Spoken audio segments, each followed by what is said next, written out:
नमस्कार दोस्तों, आप सभी का स्वागत है कॉन्सेप्ट एकेडमी के यूट्यूब चैनल पर। और हम डिस्कस कर रहे थे आपका उत्तराखंड वन दरोगा भर्ती परीक्षा 2020-21 के लिए जीव विज्ञान को। तो अब आपका टॉपिक है इम्यूनिटी सिस्टम। तो इससे रिलेटेड भी 10 क्वेश्चन आपको देखने को मिलेंगे। तो स्टार्ट करते हैं। तो पहला क्वेश्चन लिखा है, consider the following minerals calcium, iron and sodium. Which of the mineral gives above is are required by the human body for the contraction of the muscles. तो देखो मसल्स के लिए आपका कौन कौन सी जरूरत होती है। जैसे कैल्शियम तो चाहिए होता है, आयरन की भी जरूरत पड़ती है और सोडियम की भी जरूरत पड़ती है, तीनों की जरूरत पड़ती है हमें। ठीक है ना। तो चलिए पढ़ लेते हैं। लिखा हुआ है आयरन इज प्रेजेंट। अगर आयरन की बात करें तो iron is present in the muscles in the form of the myoglobin. याद रखना कि अगर कभी पूछा जाता है ना कि हमारी मसल्स में आयरन किस फॉर्म में होता है, तो होता है मायोग्लोबिन की फॉर्म में। अब मायोग्लोबिन एक तरीके के आपका प्रोटीन है। अच्छा, myoglobin has the capacity to store the oxygen. This oxygen use for the muscle contraction and for the other immediate needs of the muscles. तो इसका काम क्या होता है, ऑक्सीजन को क्या करना, आपका कैरी करना, स्टोर करना। तो पहला तो हो जाता है आपका क्या, मतलब जो आपका क्या है आयरन है वो तो सही है, आपका सेकंड ऑप्शन सही है। कैल्शियम की अगर बात करें, calcium is the most common and the abundant mineral in the body. होता है भाई, कैल्शियम आपकी हड्डियों के लिए भी होता है, कैल्शियम आपकी मसल्स के लिए भी होता है। ठीक है ना। तो it is important for the healthy bones and the teeth, help the muscle relax and the contract, important in the nerve functioning, blood clotting. आपने देखा होगा कि जब क्या होता है क्रैम्प्स वगैरह पड़ते हैं तो उस समय क्या होता है कि जो हमारी बॉडी होती है उससे सोडियम और कैल्शियम दोनों ही आपका क्या होता है बाहर निकल रहे होते हैं पसीने के थ्रू। आपने देखा होगा प्लेयर्स जो आपके खिलाड़ी होते हैं, और खासकर जब ऐसी ह्यूमिडिट जो बोल सकते हैं ह्यूमिडिटी वाले एरिया में खेलते हैं जहाँ पे ह्यूमिडिटी काफ़ी ज़्यादा होती है, ह्यूमिड इलाका होता है, तो वहाँ पर क्या होता है कि पसीने के थ्रू काफ़ी ज़्यादा क्या होता है, जो मिनरल्स वगैरह होते हैं, सॉल्ट होता है, वो बाहर निकल जाता है। अब सॉल्ट तो बनता है किसका है, NaCl होता है सॉल्ट, जो आपकी टेबल सॉल्ट होती है, मतलब नॉर्मल सॉल्ट होती है ना। तो NaCl होती है, आपका क्या होता है सोडियम क्लोराइड। तो अब एक चीज़ आपने यहाँ पर याद रखनी है, एक सोडियम क्लोराइड हो गया, मैं कैल्शियम की बात कर रहा हूँ सॉरी। तो सोडियम क्लोराइड में मैं सोडियम की बात कर लेता हूँ। चलो सोडियम की बात ये कर लेता हूँ मैं कि ये क्रैम्प्स वगैरह में क्या करता है, आपकी मदद करता है सोडियम। तो क्रैम्प्स पड़ जाते हैं कब, जब आपका क्या होता है कि बहुत तेज़ी से जब आपके शरीर से क्या निकलने लग जाती है, सॉल्ट वगैरह बाहर निकलने लग जाता है बाय, बोल सकते हैं आपका किसका, जो बोल सकते हैं आपका स्वेट या पसीना जो होता है। तो क्रैम्प्स पड़ने के ज़्यादा चांसेस, तो उस समय बोलते हैं कि ज़रूरी होता है कि जो आपका प्लेयर है वो किसको ले, ऐसी ड्रिंक ले जिसमें क्या होगा सॉल्ट कंटेंट हो। तो सोडियम आ जाता है वहाँ पे, कैल्शियम आपको किसके लिए आ जाता है, आपकी किसके लिए, बोन्स के लिए आता है, टिथ के लिए आ जाता है। तो ये आपने याद रखना है। और ब्लड क्लॉटिंग के लिए भी एक फैक्टर होता है आपका, ये याद रखना। सोडियम की अगर बात करें, is needed for the proper fluid balance and nerve transmission and the muscle contraction. देखिए आज आ गया आपका, तो मसल कॉन्ट्रैक्शन के लिए आपका क्या आ जाता है, सोडियम आ जाता है। अच्छा, एक चीज़ और याद करना है कि जैसे पूछा जाता है कि जो सबसे स्ट्रॉन्गेस्ट पार्ट होता है हमारी बॉडी का, वो कौन सा होता है सबसे स्ट्रॉन्गेस्ट हमारी बॉडी का, तो होता है इनेमल। इनेमल होता है टिथ पे, ये टिथ की परत होती है, मतलब दांतों पे लगी चढ़ी परत होती है। तो ये सबसे हार्डेस्ट पार्ट होता है हमारे बॉडी का, हार्डेस्ट। तो ये आपने याद रखना है। चलो आगे चलते हैं, नेक्स्ट क्वेश्चन आता है, vitamin B complex consist of the how many vitamin. तो दो तरह के विटामिन होते हैं, एक होता है आपके फैट सॉल्यूबल जो वसा में घुलनशील होता है, एक होता है वाटर सॉल्यूबल। टोटल मिला के तो यहाँ पे तो कौन कौन सा आ जाता है, आपका कौन कौन आ जाता है, तो ए आ जाता है, डी आ जाता है, आपका ई आ जाता है और के आ जाता है, ये चार इधर आ जाते हैं।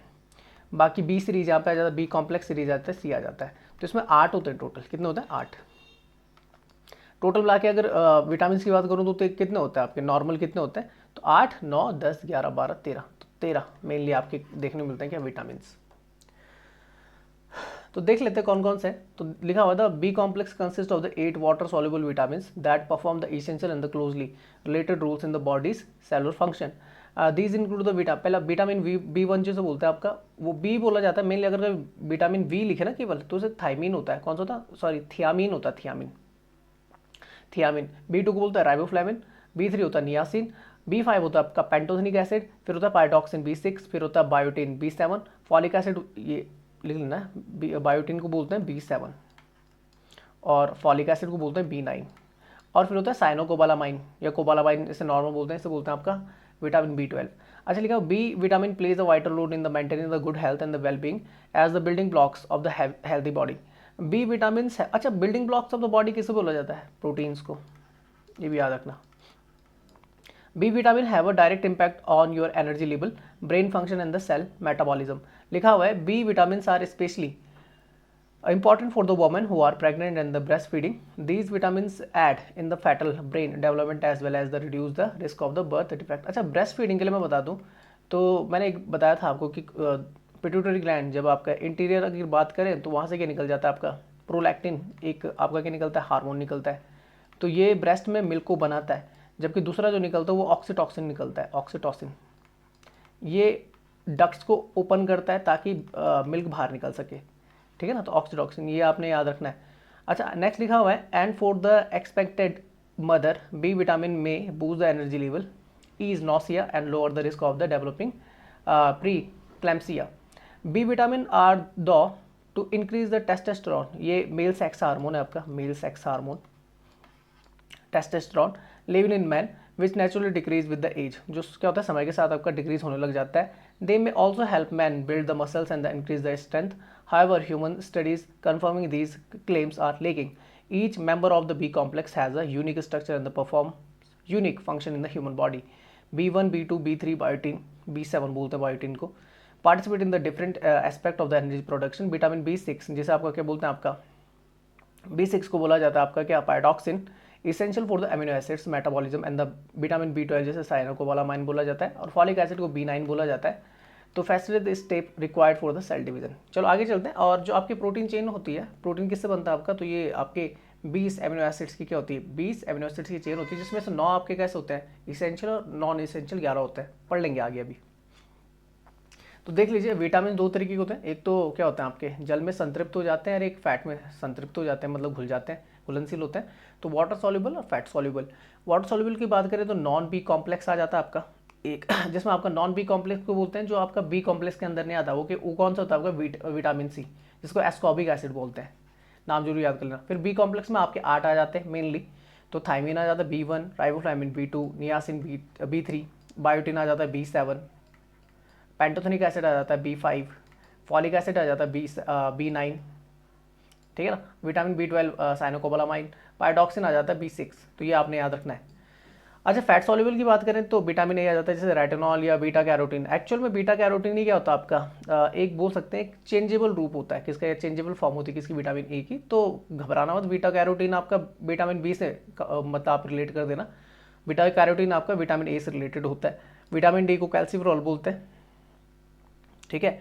अगर विटामिन के की बात करें तो फाइलोक्विनोन बोलते हैं, और ई को टोकोफेरॉल बोलते हैं, ये ब्यूटी विटामिन होता है, ये क्लॉटिंग एजेंट होता है आपका, कौन, के।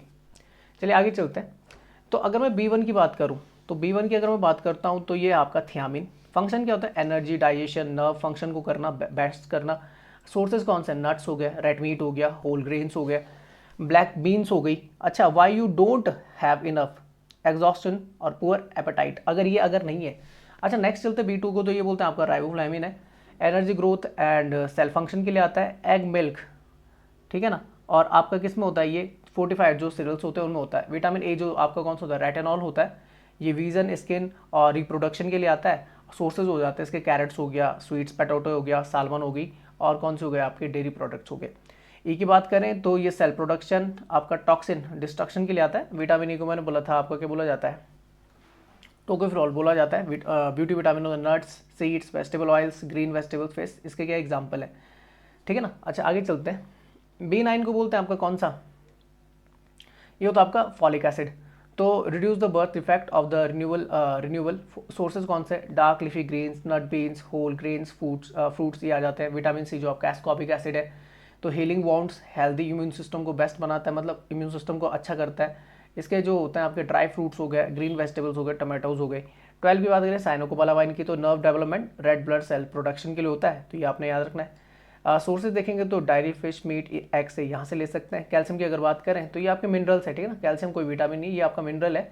तो बोन एंड टिथ हेल्थ के लिए होता है, मसल कॉन्ट्रैक्शन के लिए, जैसा मैंने पहला क्वेश्चन बताया था। मिल्क से आप कैल्शियम ले लेते हैं, योगर्ट हो गया आपका, चीज़ हो गया, फोर्टिफाइड सीरियल्स हो गया, और फिश हो गया। मेनली आपके डायरी प्रोडक्ट जो होते हैं वहाँ से आपको कैल्शियम की नीड पूरी हो जाती है। आयरन की अगर बात करें तो रेड ब्लड सेल्स फॉर्मेशन और ऑक्सीजन ट्रांसपोर्टेशन के लिए आता है, मसल कॉन्ट्रैक्शन के लिए आपका यूज होता है। डार्क लीफी ग्रीन्स जो आपकी क्या होती है, वेजिटेबल्स होती है ना, आयरन में प्रचुर मात्रा में होता है, ठीक है ना, लोहा।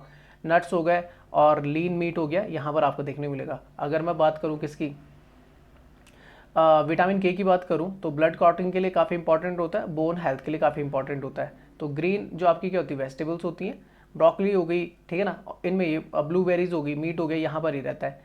डी की अगर बात करें तो आपका क्या होता है, ये कैल्सीफेरॉल है, बोन्स कैल्शियम एब्जॉर्प्शन के लिए, सनफिश मिल्क, एग योक, इसमें ये आपका प्रचुर मात्रा में पाया जाता है। यहाँ पे एक बार फिर से देख लेते हैं, देखो विटामिन तो based on the solubility in the oil, उन्हें बोला जाता है आपका क्या, फैट सॉल्युबल विटामिन, और based on the solubility of the water, इन्हें बोला जाता है वाटर सॉल्युबल विटामिन। अगर फैट सॉल्युबल की बात करूँ तो विटामिन ए को रेटिनॉल बोला जाता है, विटामिन ई को टोकोफेरॉल बोला जाता है। तो ये तो नॉर्मल है, इनके सब पार्ट्स नहीं होते। बाकी अगर बात करूँ किसकी, विटामिन डी की बात करूँ, इसके सब पार्ट्स होते हैं दो, एक होता है विटामिन D2 और एक होता है विटामिन D3। तो विटामिन डी को तो कैल्सीफेरॉल बोलते हैं, और अगर विटामिन डी को बोलेंगे तो इसका नाम होता है एर्गो कैल्सीफेरॉल, और D3 का नाम होता है कॉले कैल्सीफेरॉल। विटामिन के की अगर बात करूँ तो इसमें भी आपको दो देखने को मिलते हैं, एक होता है विटामिन K1 और एक होता है विटामिन K3, ठीक है ना। तो ये आप याद कर सकते हैं। और अगर आगे चले तो आगे आ जाता है आपको वाटर सॉल्युबल विटामिन, जिसमें बी कॉम्प्लेक्स विटामिन आते हैं, और एक नॉन बी कॉम्प्लेक्स आता है जिसे बोलते हैं vitamin C, ascorbic acid. B complex vitamin की अगर बात करें तो उसमें दो तरीके का आते हैं, एक आता है आपका थर्मोलिएबल और एक आता है थर्मोस्टेबल। थर्मोलिएबल मतलब जो आपका क्या कहते हैं, मतलब टेम्परेचर के साथ ये क्या करते हैं, अपना टेम्परेचर चेंज कर देते हैं। एक थर्मोस्टेबल होता है, इनका चेंज नहीं होता टेम्परेचर। तो जिनका नहीं होता वो होता है थियामिन, B1 होता है। बाकी सारे क्या होते हैं, थर्मोस्टेबल होते हैं, जैसे B2 हो गया राइबोफ्लेविन, B5 हो गया pantothenic acid, B6 pyridoxine, B12 साइलोकोबालामाइन, नियासिन हो गया आपका B3, फॉलिक एसिड हो गया आपका B7, और विटामिन H भी आ जाता है इसी के अंदर। तो ये लिखा हुआ है। अब देखो यहाँ पर नियासिन के भी दो पार्ट उसने कर रखे, एक तो निकोटिनामाइड और एक है निकोटिनिक एसिड, ये आपने याद कर लेना है। चलो आगे चलते हैं। विटामिन के भी कुछ पार्ट्स हैं, जैसे K1 और K3, तो उनका नाम होता है आपका क्या सा, फाइटो नेडियन, और दूसरा है मैनाडियन। चलिए ये द केमिकल स्ट्रक्चर है ये सबका, ये आप देख सकते हैं। आगे चलते हैं। अच्छा, which of the following vitamin help in the absorption of the calcium, तो कैल्शियम का एब्जॉर्प्शन करता है आपका कौन, विटामिन डी। और याद रखना कि जो आपका विटामिन डी होता है, ये इसका जो सोर्सेज होता है, एक तो सन होता है आपका। सन क्या करता है, एक्चुअल में विटामिन डी हमारे शरीर के अंदर बन जाता है, सन उसे केवल क्या करता है, एक्टिवेट करता है। सन क्या करता है, उसे एक्टिवेट करता है, ये आपने याद रखना है।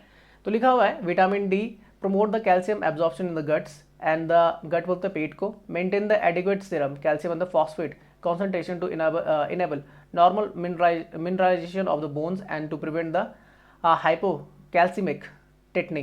It is also needed for the bone growth and the bone remodeling by the osteoblast and the osteoclast. अच्छा, एक चीज़ याद रखना कि हमारी बोन्स के लिए दो मेन जो आपके क्या होता है मिनरल्स होते हैं, एक होता है कैल्शियम और दूसरा होता है फॉस्फेट, ठीक है ना। तो ये आपने याद रखना है। चलिए आगे चलते हैं। अच्छा, विटामिन सी डिसीज लिखी हुई, इसका भी हो जाता है, और सिम्टम्स और कॉन्सिक्वेंसेज देखेंगे तो डिक्रीज आरबीसी, गम डिसीज हो जाती है आपकी, डिसीज देखने को मिलती है, bleeding from the skin. Vitamin B, जैसे विटामिन B1 की बात हो रही है तो ये आपका थियामिन है, बेरी, और it affect the circulatory system and the cause the heart failure. Vitamin D को कैल्सीफेरॉल बोलते हैं, रिकेट्स हो जाता है, stunted growth, weak bones and the skeletal deformities देखने को मिलती है। Vitamin E retinol, night blindness जैसी चीज़ें, जीरोफ्थैल्मिया भी हो जाता है, difficulty seeing in the dark, मतलब रात को दिखाई नहीं देता। प्रोटीन्स की अगर बात करें तो क्वाशरकर एक बीमारी होती है, बच्चों में देखने को मिलती है, स्वालन एब्डोमेन, मतलब पेट बाहर आ जाता है। अभी प्रोटीन की कमी तब होती है जब खाना अच्छे से नहीं मिल पाता। Enlarge liver, scaly and the dark skin and the anaemia देखने को मिलता है बच्चों में, ठीक है। अब नाम देख लेते हैं। Vitamin A retinol, thiamine, riboflavin, B3 को नियासिन, B5 को पेंटोथेनिक एसिड, B6 का नाम मैंने बताया था थायरॉक्सिन, B7 का नाम बायोटीन, B9 का नाम आपका क्या था, फॉलिक एसिड, और B12 का नाम क्या था, साइनोकोबालामाइन, C का नाम क्या था, एस्कॉर्बिक एसिड, D का नाम कैल्सीफेरॉल था। अच्छा, E का नाम क्या था, टोकोफेरॉल, और K का नाम क्या था आपका फाइलोकिनॉन। तो ये आप याद कर सकते हैं, ठीक है ना। तो ये तो पढ़ा दिया। अच्छा देखो, क्वाशरकर और मैरस्मस क्या होता है, बच्चों को होता है। क्वाशरकर में पेट बाहर आ जाता है, ठीक है ना, बच्चा फूला फूला सा रहता है, इसका मतलब ये नहीं कि वो बहुत अच्छा खा रहा है, सूजन आ जाती है, इन्फ्लेमेशन आ जाती है बॉडी में। और मैरस्मस में क्या होता है, बिल्कुल कंकाल जैसा हो जाता है। जैसे यहाँ पे लिखा हुआ है कि मैरस्मस क्या होता है कि इन प्रिस्कूल्स चिल्ड्रन 1 to 5 ऑफ एज, 1 से लेकर 5 साल के बच्चों में देखने मिलता है, due to the low protein intake, protein की कमी से होता है। मिड ग्रोथ रिटार्डेशन देखने मिलती है, mild reduction in the body wait, सूजा हुआ रहता है बस, ठीक है ना, बॉडी वेट कम ही रहता है। Product in the abdomen and the subcutaneous fat, इसके अंदर बन जाता है, रिजर्व हो जाता है। सबक्यूटनस होता है जो आपका एक्स्ट्रा फैट होता है, याद रखना। एक होता है ribs not very prominent, ribs बहुत बेहतर नहीं होती, पुअर होती है। पुअर एपेटाइट देखने को मिलता है, इनलार्ज फैटी लीवर्स हो जाते हैं। ऑडेमा प्रेजेंट होता है, मून फेसिक देखने को मिलता है आपका। स्पार्स हेयर देखने को मिलते हैं, फ्लैकी पेंट लाइक स्किन देखने को मिलती है, lethargic, require the adequate amount of the protein. वहीं अगर मैरास्मस की बात करूँ, दोनों आपका किस में प्रोटीन की कमी से होता है। ये 1 साल से कम के बच्चों को होता है। जैसे क्वाशरकर क्या होता है कि ज़्यादा से ज़्यादा आपको जो बीमारी लग जाएगी बच्चों को लगती है 1 से 5 साल के बीच में लगती है, जबकि जो आपका क्या होता है मैरास्मस होता है वो 1 साल से कम बच्चों को। इसलिए माँ का जो दूध होता है, क्योंकि बच्चा 6 महीने तक तो केवल माँ के दूध पे जिंदा रहता है, या फिर अगर माँ का दूध नहीं हो रहा है तो उसे फिर उस तरीके का दूध चाहिए होगा, उस तरीके की डाइट चाहिए होगी। तो कम से कम ये काफ़ी आपका मैरास्मस आपका, देखो मैरास्मस आपने इस तरीके से याद करना है। मैंने जो याद कर रखा था मैरास्मस को, क्वाशरकर को, तो देखो मैंने मैरास्मस को माँ से याद कर रखा, मदर। तो मुझे इतना लग जाता पता कि 6 से 1 साल के बच्चे को जरूरत होती है इसकी, और उसकी वजह से होता है due to low calories intake serve the growth retardation, severe reduction in the body weight. देख रहे हो आप लोग, shrunken abdomen and the subcutaneous fat is not preserved. अच्छा, पूछा जाता है कि सबक्यूटनस जो फैट होता है, एक्स्ट्रा फैट जैसे बोला जाता है, बैली फैट जो होता है आपका, तो सबक्यूटनस फैट जो होता है वो कहाँ पर प्रेजेंट नहीं होता, मैरास्मस में नहीं होता, ठीक है ना। प्रोमिनेंट रिप्स होती हैं आपकी, voracious feeder, no fatty liver, oedema not present, and old man like face हो जाता है, ठीक है ना, बूढ़े जैसा। No hair change, note dry and the wrinkled skin देखने को मिलती है, alert but irritable, require the adequate amount of the protein, fat and the carbohydrate. जहाँ यहाँ केवल प्रोटीन की कमी है, यहाँ पर आपका प्रोटीन, फैट्स एंड कार्बोहाइड्रेट तीनों की कमी होती है। अच्छा, नेक्स्ट क्वेश्चन आता है, deficiency of which of the following vitamin cause the pernicious anaemia. वैसे एनीमिया को रोकने के लिए बी वाला आता है आपका, और B6 भी आपका एनीमिया के लिए होता है, पर अगर परनीसियस एनीमिया की बात करें तो आपका साइनोकोबालामाइन है, B12 है। तो लिखा हुआ है a medical condition in which there is a shortage of the health RBCs in the body is called the pernicious anaemia. Anaemia होता है क्या कि आपके शरीर में जो आरबीसी होते हैं, रेड ब्लड सेल्स, उनका काउंट कम हो जाता है।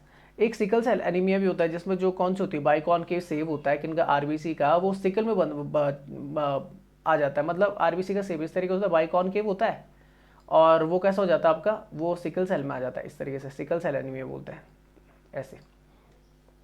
It caused to the deficiency of the vitamin B12. Pernicious anemia is very rare and the fatal disease, ठीक है ना, बहुत ही खतरनाक डिसीज है।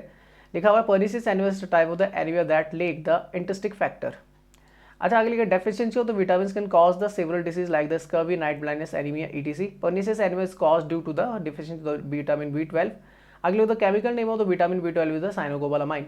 It is used for the production of the RBC as we know that the RBC contains haemoglobin which contain the iron and hence the deficiency also result in the anaemia. अब simple सी बात है, RBC में क्या होता है, iron होता है, और आयरन की कमी की वजह से इसे क्या बोला जाता है, एनीमिया बोला जाता है।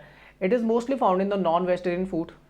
एक चीज़ याद रखना है कि जो B12 होता है, मैंने अभी दिखाया था, खासकर जो बी वाले होते हैं उनमें क्या होता है आपका, ज़्यादातर जो पाया जाता है नॉन वेजिटेरियन फूड में पाया जाता है, जैसे रेड मीट हो गया, इज ठीक है ना, hence it is known as the non vegetarian vitamin. अगर B12 का कभी नाम पूछा जाएगा, नॉन वेजिटेरियन विटामिन बोला जाता है। It also work along with the B9, ठीक है ना, जो आपका कौन सा होता है, folic acid, and is quite useful for the pregnant ladies, जो मैंने आपको बताया था। विटामिन के की अगर बात करें, responsible for the blood clotting, coagulation. Blood clotting या कोगुलेशन एक ही चीज़ है, ठीक ना। ब्लड क्लॉट करने में मदद करता है जब क्या होता है, खून बहता है। विदाउट विटामिन के blood coagulation is seriously impaired, आपका दिखेगा नहीं, and the uncontrolled bleeding chaos हो जाएगी, मतलब ब्लीडिंग बहुत ज़्यादा हो सकती है। इसके अलावा कौन सा होता है, देखो प्रोथॉम्ब्रिन होता है आपका, ये आपका क्या प्रोटीन है जो ब्लड कोगुलेशन में मदद करता है, ठीक है ना। इसके अलावा कौन सा होता है, प्रोथॉम्ब्रिन हो गया, और एक और होता है एक हेपरिन होता है, हेपरिन विटामिन होता है, ये ब्लड क्लॉट नहीं होने देता, एंटी होता है, एंटी ब्लड कोगुलेशन, पर ये इनसाइड द बॉडी होता है, ठीक है ना। प्रोथॉम्ब्रिन, और कौन सा था यार,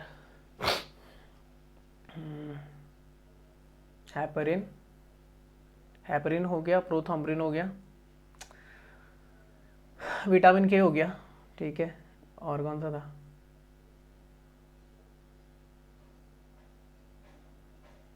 अब दिमाग में नहीं आ रहा, चलो आ जाएगा तो मैं बता दूंगा, ठीक है ना। अच्छा, विटामिन B6 की बात करें, forms part of the coenzyme for the amino acids synthesis and the glycogen synthesis. It helps the nerve function and the RBC formation. Deficiency causes the skin lysis and disturbance of the CNS.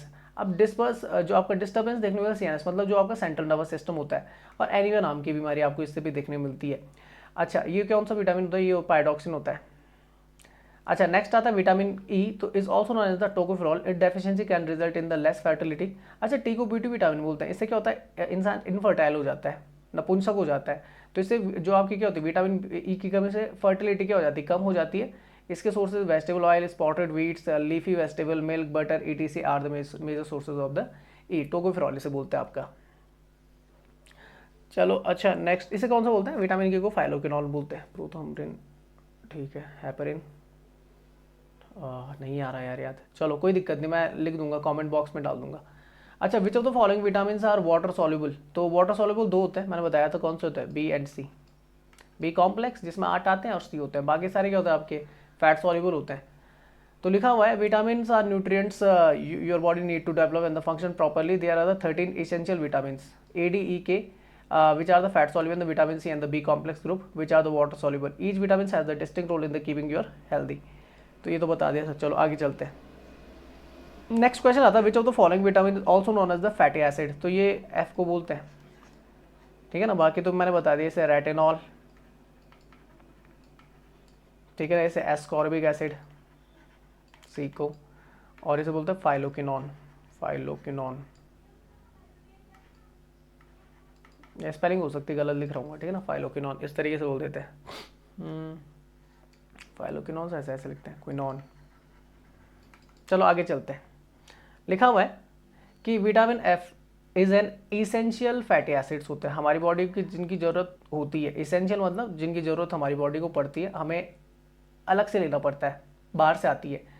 तो there are the two EFA वही है, essential fatty acids present in the fatty acids which are classified as the fat instead of any other vitamin. तो किन से मिल सकती है? Salmon हो गई, जो टूना, ये फिश हो गई, सनफ्लावर सीड्स हो गई, यहाँ से हमें क्या मिल सकता है? इसेंशियल फैटी एसिड्स मिल जाते हैं। अच्छा, muscle contains special protein are called the, तो ये होता है आपका कॉन्ट्रैक्टाइल प्रोटीन्स, मसल्स में जो होता है। तो लिखा हुआ है कि muscle contains the special protein called the contractile protein.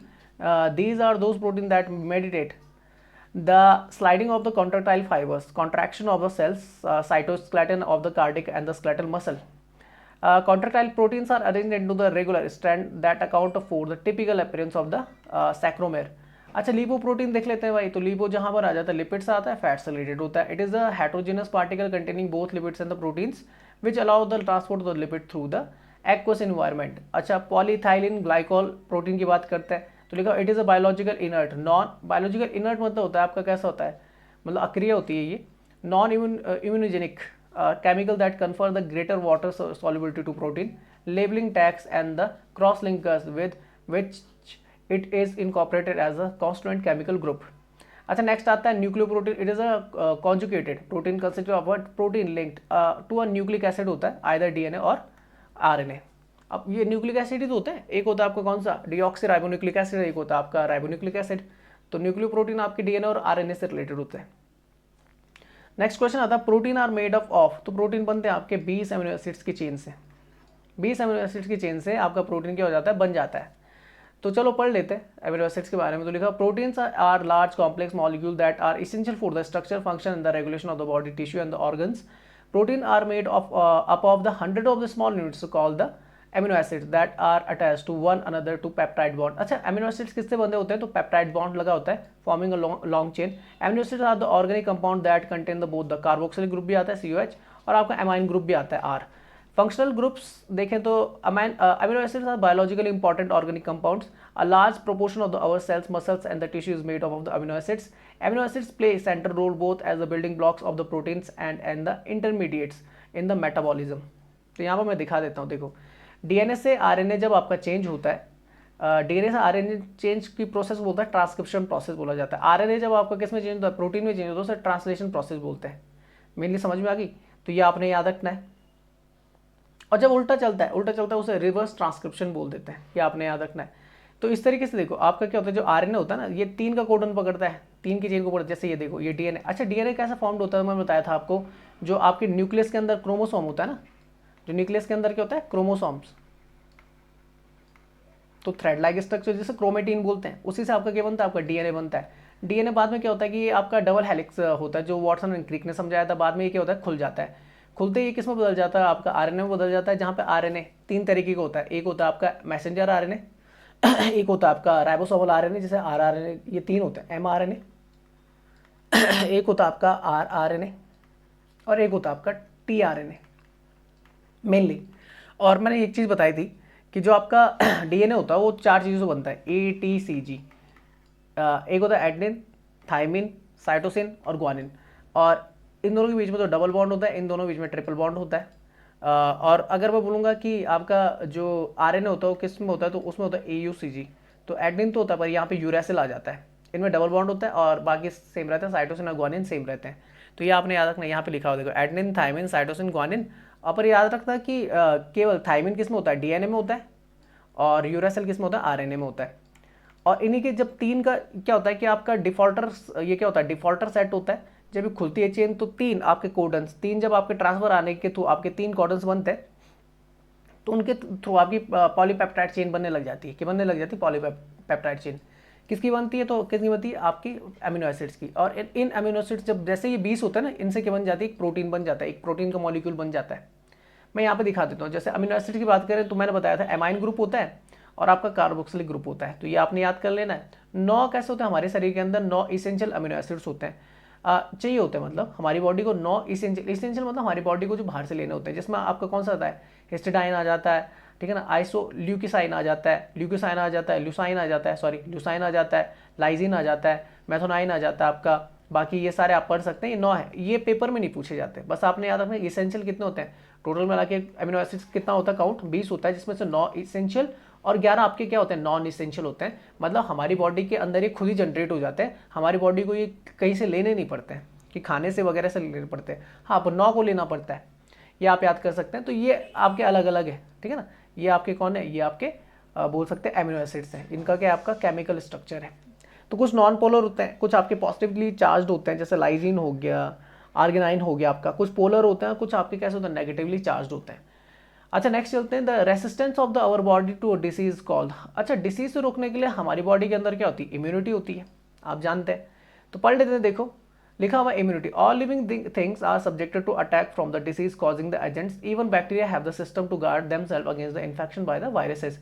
Viruses बहुत ही छोटे होते हैं, यहाँ तक कि वायरस क्या कर देते हैं कि बैक्टीरिया तो को क्या कर सकते हैं, आपका बीमार कर सकते हैं, मार सकते हैं। This kind of the protection get more complicated as the organism become the more complex.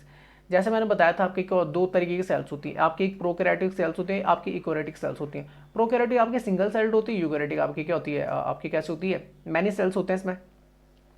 तो जैसे जैसे क्या होता है, आपका सेल्स जो कॉम्प्लेक्स होने लग जाती है, स्ट्रक्चर कॉम्प्लेक्स होने लग जाता है, तो उसके लिए प्रोटेक्शन जो आपका होता है वो भी क्या हो जाता है, आपका कॉम्प्लिकेट होने लग जाता है। लिखा हुआ है, collectively such type of the protection are known as the immunity system.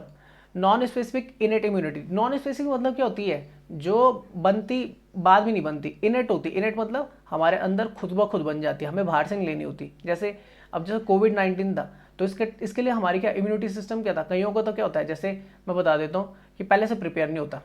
बात समझ में आ गई। तो प्रिपेयर करना होता है, बाहर से कुछ चीज़ें लेनी होती है आपको। जैसे आपको क्या लेनी पड़ता है, उसके लिए आपको इंजेक्शन लेना होता है उसका। तो कुछ होती है इनेट इम्यूनिटी जो पहले से होती है। The human immune system has the 2 level of the immunity, specific और non specific.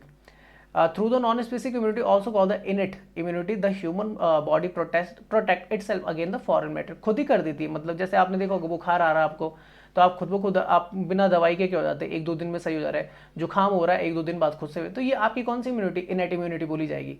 And that is perceived to be the harmful. अच्छा, लिखा microbes, viruses and the bacteria, worms are harmful to human health, such organism are called the pathogens. अच्छा, इन्हें क्या बोला जाता है आपका, ये वायरसेस होते हैं, बैक्टीरिया, वर्म्स, जो हमारे शरीर के लिए क्या होता है, आपके घातक होते हैं ना, पैथोजेंस बोला जाता है, याद रखना। पैथोजेंस बोला जाता है जिनसे बीमारियां फैलती हैं, they cause the disease in the host. Specific immunity also for the specific immunity allow for a targeted response against the specific pathogen. Specific immunity क्या होता है, आपका किसी पर्टिकुलर के लिए होता है। जैसे कोविड-19 का आपका वायरस है, कोविड वायरस है, तो ये आप याद कर सकते हैं। अच्छा, एनीमिया की बात कर दी थी, रेड ब्लड सेल काउंट क्या हो जाता है, कम हो जाता है। लिखा हुआ है, anaemia result from a lack of the RBC और the dysfunctional red blood cell in the body, this lead to reduce the oxygen. अब सिंपल सी बात है, आरबीसी का काम क्या होता है, आरबीसी का काम ट्रांसपोर्टेशन होता है ना यार, ये ट्रांसपोर्ट करता है आपका किसको, बॉडी के अंदर किसको, ऑक्सीजन को। तो अगर आरबीसी कम हो जाएंगी तो ऑक्सीजन का जो लेवल होगा, ऑक्सीजन जो होगा वो रिड्यूस हो जाएगा, flow the body to the body's organ. अच्छा, फिर आता है पॉलीसाइथीमिया, तो लिखा पॉलीसाइथीमिया या polycythaemia refer to the increase in the number of the red blood cell. बिल्कुल अपोजिट कंडीशन होती है किसकी, एनीमिया की। एनीमिया में रेड ब्लड सेल काउंट क्या होता है, कम हो जाता है। पॉलीकाइथीमिया में क्या होता है, रेड ब्लड सेल काउंट क्या हो जाता है, आपका ज़्यादा हो जाता है। ल्यूकीमिया होता है, इसमें WBC आपकी क्या हो जाती है, इसे ब्लड कैंसर बोला जाता है।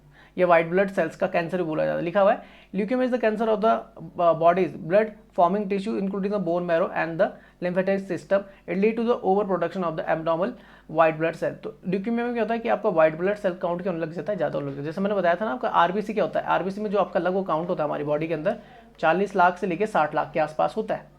और डब्ल्यूबीसी का जो काउंट होता है 5000 से लेकर आपका लगभग 11000 के आसपास होता है। तो अगर डब्ल्यूबीसी बढ़ती है तो आपका क्या हो जाता है, ल्यूकेमिया हो जाता है। लिखा it lead to the over production of the abnormal white blood cell which is the part of the immune system which defend the body against the infection. अच्छा, और क्या बोलते हैं, आरबीसी को क्या बोला जाता है, तो एरिथ्रोसाइट्स बोला जाता है। और डब्ल्यूबीसी को क्या बोला जाता है, आपका ल्यूकोसाइट्स बोला जाता है। चलो मैं बता दूँ, इस क्वेश्चन में आपको बता दूंगा। देखो लिखा हुआ है 10वां क्वेश्चन लिखा according to the immune theory the damage and destruction of the cells of the result the increase decrease the immunity. अब मैंने बता तो रखा थाइमस होता है। थाइमस ग्लैंड क्या होता है, ये आपका क्या होता है, जो बच्चे होते हैं ना आपके, जो बोल सकते हैं आपके कौन से होते हैं, छोटे बच्चे होते हैं आपके, तो टीन्स में ये आपका क्या होता है, एक्टिवेट मोड में होता है। और जैसे जैसे क्या होता है एज होती है, मैच्योरिटी में क्या हो जाता है, ये पूरी तरीके से हट जाती है, मैच्योरिटी में हट जाती है। और किस में बदल जाती है, एडिपोज टिश्यूज़ में बदल जाती है, एडिपोज टिश्यूज़ में बदल जाती है। ये आपने याद रखना है थाइमस। बाकी एड्रिनल ग्लैंड जो होती है वो किडनी के ऊपर लगी होती है। यहाँ से एक आपका क्या निकलता है, हार्मोन निकलता है, जैसे एड्रेनलिन बोलते हैं, उसे बोलते हैं इमरजेंसी हार्मोन, एड्रेनलिन, एड्रेनलिन इसे बोलते हैं इमरजेंसी हार्मोन। जो बोल सकते हैं ना, एकदम से जोश वगैरह आ जाता है, एड्रेनलिन पंप अप हो रहा है। स्प्लीन होता है ग्रेवयार्ड ऑफ द आरबीसी बोला जाता है। ग्रेवयार्ड, ग्रेवयार्ड मतलब होता है ग्रेवयार्ड ऑफ आरबीसी। यहीं पर आरबीसी क्या होती है, मरती हैं, और उन आरबीसी से ये आयरन को खींचकर बॉडी की तरफ फेंक देता है। पीनियल ग्लैंड होती है आपकी कहाँ पर, माइंड में, मस्तिष्क में, ब्रेन में बोलूँगा मैं।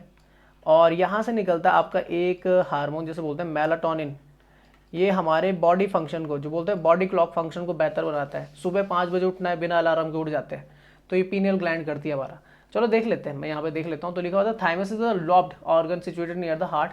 ये बिल्कुल छाती में होता है। बचपन में क्या होता है कि जो छोटे बच्चे होते हैं उनमें ये क्या होता है, थाइमस जो ग्लैंड होती है बड़ी होती है, धीरे धीरे एज के साथ ही कम होने लग जाती है, फिर खत्म हो जाती है, एडिपोज टिश्यूज में बदल जाती है। And breath and the breast bone की तरफ देखने में it is a quite large an the time of the birth. जब बच्चा जन्मता है तो उसके जो क्या बनते हैं, टी लिम्फोसाइट्स होते हैं ना। टी लिम्फोसाइट्स एक तरीके की आपकी वाइट ब्लड सेल है, जो आपका इनर, जो आपकी इम्यूनिटी में काफ़ी मदद करती है। तो बच्चों में क्या होता है कि बोन मैरो इतना ज़्यादा विकसित नहीं होता, तो जो आपकी क्या होती है, बोल सकते हैं आपकी जो प्रोटेक्शन सेल्स होती है वो थाइमस के थ्रू जनरेट हो जाती है, खासकर टी वाली। But it gradually gets reduce with the age, और समय के साथ क्या होती है, आपका एज के साथ ही कम होने लग जाती है। अगले का था thymus provide the micro environment needed for the maturation development of the T lymphocytes. The T lymphocytes provide the cell-mediated immunity to the body.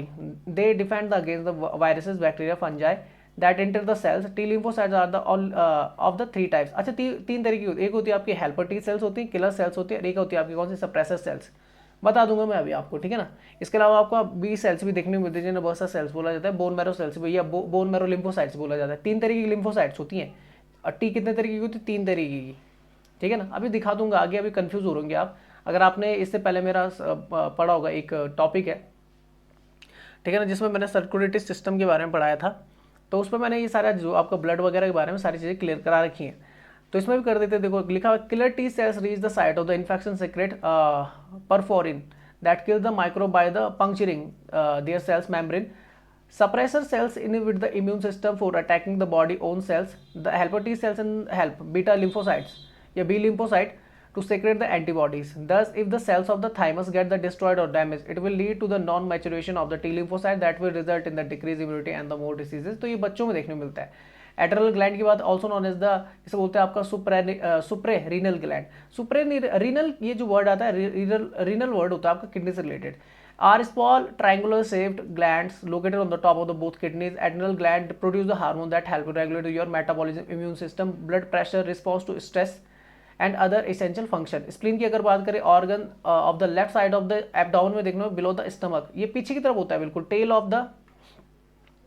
Tell of pancreas, वहाँ से कनेक्टेड होता है। पैनक्रियाज जो आपका अग्नाशय होता है वहाँ से कनेक्टेड होता है। The spleen breaks them down and the recycle iron from them. वहीं पे क्या होती है आपकी RBC, graveyard of the RBC बोला जाता है। तो स्प्लीन क्या करता है, वहीं पर क्या करता है, आरबीसी को क्या करता है, ब्रेक डाउन कर देता है, और वहाँ से आयरन को क्या कर देता है, बॉडी की तरफ फेंक देता है, मतलब रिसाइकल करता है आयरन को। पीनियल ग्लैंड की बात करें, पाइनियल ग्लैंड की बात, it is present on the dorsal side of the fore brain. कहाँ पे होता है, फोर ब्रेन। फोर ब्रेन सबसे बड़ा साइड होता है ब्रेन का, उसके बाद मिड ब्रेन होता है, उसके बाद हेड ब्रेन होता है। तो यहाँ पर फोर ब्रेन में आपको ये देखने को मिलता है, it produce an enzyme called the melatonin which is responsible for the maintaining the डायूरिनल rhythm, जिसे बोलते हैं आपका क्या 24 आवर्स या स्लिप वेक साइकिल बोलते हैं, बॉडी टेम्परेचर को क्या करता है, मेंटेन करता है। मैं यहाँ पे दिखा देता हूँ।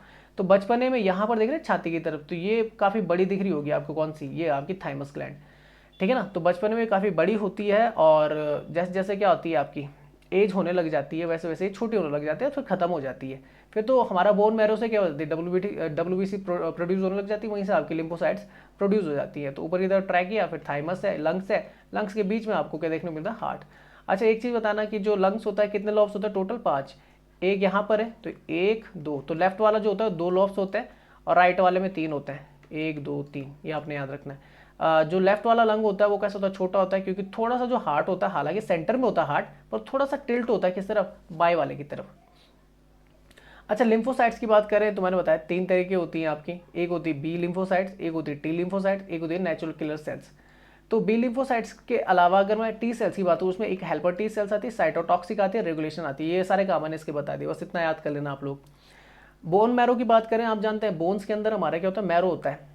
तो जब इन्फेंट होता है ना, जब बिल्कुल जो नवजात बच्चा होता है 0 से 1 साल के बीच का, तो उसमें क्या होता है पूरी तरीके से जो बोन मैरो होती है उसमें क्या होता है, रेड मैरो आपको देखने मिलता है।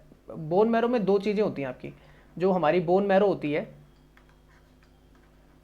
बोन मैरो, इसमें आपको 2 मैरो देखने को मिलेंगे, एक देखने को मिलता है रेड और एक देखने को मिलता है येलो।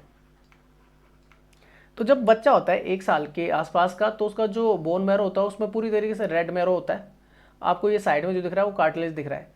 जैसे बच्चा बड़ा होता चला जाता है 1 से 10 साल का, बीच साइड से, बिल्कुल बीच से, सेंटर से आपका क्या बनने लग जाता है, येलो मैरो आपका बनने लग जाता है, ठीक है ना। और जो क्या होता है कार्टिलेज होता है उसमें भी येलो मैरो बनने लग जाता है। लिखा है देखो, conversion beings at the centre extend axially and the peripherally.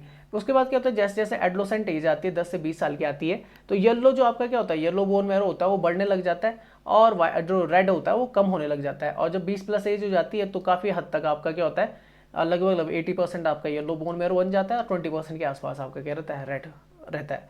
अच्छा अगर मैं बोलूँगा कि जो ब्लड होता है वो कहाँ से बनता है, रेड बोन मैरो से बनता है, तो इसमें आपको कुछ जो हमारा ब्लड होता है उसमें क्या होता है, 55% प्लाज्मा होता है और 45% के आसपास आपकी सेल्स होती हैं। तो ये जो सेल्स होती हैं ये 3 तरीके की होती है। एक होती है आपकी आरबीसी, जिन्हें रेड ब्लड सेल्स बोला जाता है, एरिथ्रोसाइट्स इन्हें बोला जाता है। एक व्हाइट ब्लड सेल्स होती है जिन्हें आपका क्या बोला जाता है, ल्यूकोसाइट्स बोला जाता है। एक प्लेटलेट्स होती हैं, छोटी, सबसे छोटी होती है प्लेटलेट्स, तो इन्हें बोला जाता है आपका थ्रोम्बोसाइट्स। अच्छा साइज में अगर सबसे बात की जाएगी, साइज में सबसे बड़ी कौन सी होती है, तो याद रखना व्हाइट ब्लड सेल्स होती हैं। बात समझ में आई।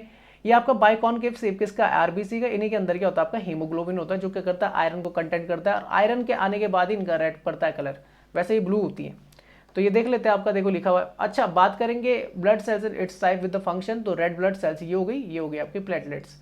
बाकी आपको यहाँ पे जो दिख रही है वो कौन से व्हाइट ब्लड सेल्स है, अब क्लियर हो जाएगा देखो। तो 5 तरीके की व्हाइट ब्लड सेल्स होती है, एक होती है मोनोसाइट्स, एक लिम्फोसाइट्स होती हैं, 2 हो गई। ये इन्हें बोला जाता है अग्रेन्यूसाइट्स। अग्रेन्यूसाइट्स मतलब इनमें क्यों नहीं, तो ये कणिकाएं नहीं होती, छोटे छोटे जो आपको ग्रेन्यूल्स दिख रहे हैं ये नहीं होते। तो मोनोसाइट्स और लिम्फोसाइट्स, बाकी 3 जो होते हैं उनमें आपके ये पाए जाते हैं, कौन से, ग्रेन्यूल्स पाए जाते हैं। इन्हें बोलते हैं एसिडोफिल्स, बेसोफिल्स और न्यूट्रोफिल्स। बात समझ में। और वो लिम्फोसाइट जो था ना, लिम्फोसाइट व्हाइट ब्लड सेल का पार्ट है लिम्फोसाइट, इसी में आता है आपका बी लिम्फोसाइट्स, टी लिम्फोसाइट और killer T sales, killer cells. तो ये लिम्फोसाइट्स के प्रकार है क्या, व्हाइट ब्लड सेल ही तो है। और ये जो टी होती है आपकी थाइमस, जो टी को बोला जाता है थाइमस लिम्फोसाइट्स होती है, बच्चों में कहाँ बनती है, तो वो थाइमस ग्लैंड में बनती है। अब देखो यहाँ पर क्या है, पूरा वर्किंग फंक्शन लिखा है। जैसे आपका रेड ब्लड सेल है, एरिथ्रोसाइट बोला जाता है, ठीक है ना। कैसा शेप होता है, बाइकॉनकेव होता है। जो डायमीटर होता है लगभग 7 to 8 म्यूएम का होता है, माइक्रोमीटर का होता है। और जो काउंट होता है लगभग सेल पर MM³ में देखा जाएगा ब्लड का, तो 4 to 6 मिलियन होता है, लगभग 40 से 60 मिलियन तक जो मैंने बताया था। अगर मैंने बोला था इसमें जो आपका क्या होता है, डेवलपमेंट पीरियड होता है 5 से 9 दिन का होता है, और ये मैं 10 बार पढ़ा चुका हूँ कम से कम अब तक। तो और जो इसका क्या होता है, लाइफ स्पान होता है 100 से 120 दिन का होता है, सबसे ज़्यादा दिन तक आपकी आरबीसी रहती है। अच्छा इनका काम क्या होता है भाई, आरबीसी का transport oxygen the carbon dioxide. Leucocytes की बात कर लेते हैं, व्हाइट ब्लड सेल्स की बात कर लेते हैं। तो इनका जो शेप होता है स्पेरिकल होता है, वैसे नॉन रेगुलर होता है, कभी कभी स्पेरिकल हो जाता है, कभी कभी अलग अलग हो जाता है, पर मेनली स्पेरिकल ही आप याद रखना। न्यूक्लिएटेड सेल्स होती हैं आपकी। अच्छा हाँ, जो आपकी आरबीसी होती है ना, अन्यूक्लिएटेड होती है, जब ये मैच्योर फेज में होती है। जब किस में आती है, मैच्योर फेज। जैसे ये आपकी बिल्कुल नहीं है आरबीसी, जब बनती है ना तब उनके अंदर न्यूक्लियस होता है, पर जब जैसे वो मैच्योर होती है आपकी, वैसे वैसे क्या होता है, इनके अंदर आपका न्यूक्लियस क्या होने लग जाता है न्यूक्लियस क्या हो जाता है, टूट जाता है, और इनके अंदर कई काएँ बन जाती है। इसलिए रेड ब्लड सेल्स को रेड ब्लड कॉर्पस्कल्स भी बोला जाता है, ठीक है ना। अच्छा, ल्यूकोसाइट्स की बात करते हैं तो स्पेरिकल न्यूक्लिएटेड सेल्स होती हैं। बॉडी काउंट अगर देखा जाए, बॉडी में जो काउंट देखने को मिलता है पर mm³ में सेल में, तो वो देखने को मिलता है 4800 से 11,000 के आसपास। इसी के आपके देखो दो तरीके होते हैं, एक जिन्हें बोला जाता है ग्रेन्यूसाइट्स बोला जाता है, एक होता है अग्रेन्यूसाइट्स। ग्रेन्यूसाइट्स जिनमें आपके क्या होते हैं, दाने होते हैं, तो एक होता है न्यूट्रोफिल्स, एक होता है एसिनोफिल्स, एक होता है बेसोफिल्स। न्यूट्रोफिल्स की अगर बात करें तो न्यूक्लियस मल्टीलोब्ड होता है, ठीक है ना, इनकॉस्पीसियस होता है, साइटोप्लाज्मिक ग्रेन्यूल्स होते हैं, डायमीटर 12 से 14 म्यूएम के आसपास होता है, 3 से 7,000 तक की इनकी रेंज होती है, मतलब इतना होता है। 7 से 11 दिन में डेवलप हो जाते हैं, 6 घंटे से लेकर कुछ दिन तक क्या होता है, इनका लाइफ स्पान होता है। इनका काम होता है डिस्ट्रॉय करना किसको, बैक्टीरिया और फैगोसाइट्स को, न्यूट्रोफिल्स का काम। एस्नोफिल्स की अगर बात करें तो न्यूक्लियोटिड्स का भी क्या होता है, बायलॉब्ड होता है, और इसमें आपके जो होते हैं ग्रेन्यूल्स होते हैं वो रेड टाइप के होते हैं, रेड साइटोप्लाज्मिक ग्रेन्यूल्स होते हैं, डायमीटर इसका 12 से 15 म्यूएम के आसपास होता है। 100 से लेकर 400 तक इनका काउंट होना चाहिए बॉडी में। 7 से लेकर 11 दिन का इनका डेवलपमेंट पीरियड होता है और लाइफ स्पान होता है लगभग 5 दिन के आसपास। ये क्या करते हैं कि आपका एलर्जिक जो रिएक्शन होती है उसे क्या करती है, खत्म करती है, और पैरासाइट्स को खत्म करती है, turn off the allergic response and the kill the parasites. तीसरी जो आपकी आती है ग्रेन्यूसाइट्स आती है, वो होती है बेसोफिल्स। बेसोफिल्स में इसका न्यूक्लियस कैसा होता है, बायलॉब्ड होता है, और इसमें जो आपका साइटोप्लाज्मिक ग्रेन्यूल्स देखने को मिलता है कैसा होता है, आपका ब्लू होता है। इसका साइज भी आपका लगभग 10 से लेकर 14 म्यूएम तक होता है। 20 से 50 तक इनका हमारे अंदर बॉडी का क्या होता है, काउंट होता है। फिर से बता रहा हूँ, सेल पर mm³ के हिसाब से, और 3 से 7 दिन में डेवलपमेंट पीरियड होता है, और कुछ घंटे से लेकर कुछ दिन तक ये आपके शरीर में रहती हैं। इनका काम होता है हिस्टामाइन को रिलीज करना। हिस्टामाइन एक तरीके का प्रोटीन है जो क्या करता है, इन्फ्लेमेशन को कम करता है, सूजन को कम करता है बॉडी में। ग्रेन्यूसाइट्स की बात करें, दो होते हैं, लिम्फोसाइट्स और मोनोसाइट। लिम्फोसाइट की अगर बात करूँ तो इसका न्यूक्लियस स्पेरिकल होता है और पेल ब्लू कलर का होता है साइटोप्लाज्म। डायमीटर लगभग 5 से 17 म्यूएम तक हो सकता है। 1500 से लेकर 3,000 तक इनका काउंट होता है, और जो डेवलपमेंट पीरियड होता है कुछ दिन से लेकर कुछ हफ्ते तक जा सकता है, पर लाइफ स्पान कुछ घंटे या से लेकर कुछ साल तक भी जा सकता है, सालों तक भी हो सकती है, ठीक है ना। अच्छा, लिखा हुआ है तो mount the immune response for the direct cell attack T cells और the antibodies of the B cells. तो आपकी जो टी सेल्स और बी सेल होती है ना, थोड़ा सा परमानेंट टाइप की होती है। जैसे अब कोविड का टीका लग रहा है तो ये इम्यूनिटी क्या कर देगा, आपका लगभग कुछ साल के लिए बना देगा, कुछ सालों तक बना देगा, हो सकता है 5 साल 10 साल इस तरीके से लगे। तो आपके ये ग्रेन्यूलोसाइट जो लिम्फोसाइट्स होते हैं, इनमें जो इम्यूनिटी पीरियड होता है वो काफ़ी बड़ा होता है। उसी तरीके से मोनोसाइट्स की अगर बात करें तो न्यूक्लियस यू शेप्ड होता है, किडनी शेप्ड की क्या होता है, ग्रे ब्लू साइटोप्लाज्म। डायमीटर देखने में 14 से 24 म्यूएम का होता है। 100 से लेकर 700 तक इनका काउंट होता है। 2 से 3 दिन में क्या हो जाता है, आपके डेवलप्ड होते हैं, जबकि इनका लाइफ स्पान कुछ महीने का होता है। तो लिम्फोसाइट जरूर याद करना, इसमें बी सेल टी सेल्स होती है आपकी, ठीक है ना। तो उनमें क्या होता है कि कुछ सालों तक आपका सालों तक चल सकती है, कुछ सालों नहीं, कुछ सालों मतलब बोल सकते हैं अब 10 साल 20 साल ये काम कर सकते हैं, बहुत मेच्योरिटी से काम कर सकती हैं। अच्छा, इनका काम क्या होता है, मोनोसाइट्स का फैगोसाइटोसिस होता है, development in the macrophage in the tissues. Platelets आते हैं आपके सबसे कम होते हैं साइज में, थ्रोम्बोसाइट्स बोला जाता है। Discoid cytoplasmic fragment containing the granules, stain deep purple colour होता है, डायमीटर 2 से 4 म्यूएम का होता है, सबसे छोटे होते हैं, पर इनका काउंट लगभग 1.5 लाख से लेकर 5 लाख तक होता है। तो अगर पूछा जाएगा सबसे कम काउंट जो होता है हमारी बॉडी में नंबर ऑफ द सेल्स पर mm³ के हिसाब से, ल्यूकोसाइट्स होते हैं आपके, ठीक है ना, 48,000 से लेकर 11,000 तक बोला था। सेकंड नंबर पर प्लेटलेट्स होते हैं आपके 1.5 लाख से लेकर 5 लाख तक, और सबसे ज़्यादा होती है आरबीसी 40 लाख से लेकर 60 लाख तक। प्लेटलेट्स की अगर बात करें 4 से 5 दिन में डेवलपमेंट हो जाता है इनका, और लाइफ स्पान 5 से 10 साल का होता है। काम क्या होता है भाई, ब्लड क्लॉटिंग में मदद करते हैं, आपका बॉडी टेम्परेचर को मेंटेन करते हैं। जैसा आपने सुना होगा डेंगू वगैरह हो जाता है तो किससे होता है, आपका एडिस इजिप्टी करता है, डेंगू वायरस फैल जाता है, तो वो क्या कर देता है, बॉडी के अंदर प्लेटलेट्स काउंट को कम कर लेता है, खून पतला हो जाता है, बुखार आ जाता है। तो क्या हो रहा है कि बॉडी टेम्परेचर को अब मेंटेन नहीं कर पा रही प्लेटलेट, क्योंकि कम हो गई, और क्या होता है, खून पतला हो रहा है, तो क्या हो जा रहा है, आपका क्लॉटिंग सिस्टम क्या हो जा रहा है, फेल मार रहा है वहाँ पे। बात की थी मैंने स्प्लीन की, तो ग्रेवयार्ड ऑफ द क्या बोला जाता है, आपका आरबीसी बोला जाता है, आरबीसी यहीं पे मरती हैं आपकी, तो स्टमक के पीछे लगी होती है स्प्लीन, और इसके यहाँ पर ना ऐसे कनेक्टेड होती है आपकी, कौन सी, इस तरीके से कनेक्ट होती है आपकी pancreas, tail of the pancreas से कनेक्ट होती है आपकी कौन, स्प्लीन। अच्छा, मैंने बताया था कि आपका जो कौन होती है, किडनीज होती है, किडनी के ऊपर इस तरीके से टोपी टाइप की हैप्पी बर्थडे, जैसे हैप्पी बर्थडे होता है, मतलब जैसे इस तरीके से देखो, ये किडनी है, इसका हैप्पी बर्थडे मना लो, तो हैप्पी बर्थडे मना लोगे तो ऊपर जो टोपी लगी हुई है ये क्या आपका, यही आपकी क्या है, एड्रिनल ग्लैंड है। बात समझ, यहीं से कौन सा निकलता है, एड्रेनलिन निकलता है, जिसे 3F हार्मोन बोलते हैं, fear fight and flight hormone या इमरजेंसी हार्मोन भी बोलते हैं।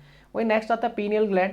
तो पीनियल ग्लैंड जो होती है आपकी ब्रेन के अंदर होती है, यहाँ पर देख लीजिए, यहाँ पे आपका ये कॉर्पस कॉलोसम है सबसे ऊपर वाला, ये मिड ब्रेन का पार्ट है। फिर आता है आपका थैलेमस, फिर आता है हाइपोथैलेमस, उसके नीचे ये वाली जो चीज़ दिख रही है ना, ये आपका क्यों कौन सी पिट्यूटरी ग्लैंड, जिसे मास्टर ग्लैंड बोलते हैं, पीयूष ग्रंथि, ठीक है ना। और यहाँ नीचे की तरफ ब्रेन स्टेम आ जाती है। फिर मैंने बताया था कौन से निकलता है, तो मेलाटोनिन। तो ये था आपका आज का टॉपिक, इम्यूनिटी सिस्टम। होप कि आपको समझ में आया होगा। तो जो PDF होगा मैं वो टेलीग्राम ग्रुप और व्हाट्सएप ग्रुप दोनों में शेयर कर दूंगा। यूट्यूब में अगर वीडियो को देख रहे हो तो लाइक करें, शेयर करें, और सब्सक्राइब नहीं किया तो सब्सक्राइब कर लीजिए चैनल को, और सब्सक्राइब करते ही बेल आइकन को प्रेस कर लीजिए। बेल आइकन प्रेस करते ही और नोटिफिकेशन पे क्लिक कर लीजिए, ताकि मेरे द्वारा बनाई गई सारी वीडियोस आपको टाइम टू टाइम मिलती जाए। आप हमें फेसबुक पे भी लाइक कर सकते हैं, वहाँ पे मैं लिंक शेयर कर देता हूँ। आप हमें इंस्टाग्राम पर भी फॉलो कर सकते हैं। तो वीडियो को देखने के लिए आप सभी को बहुत धन्यवाद। मिलते हैं फिर किसी नेक्स्ट वीडियो के साथ। तब तक के लिए जय हिंद, जय भारत।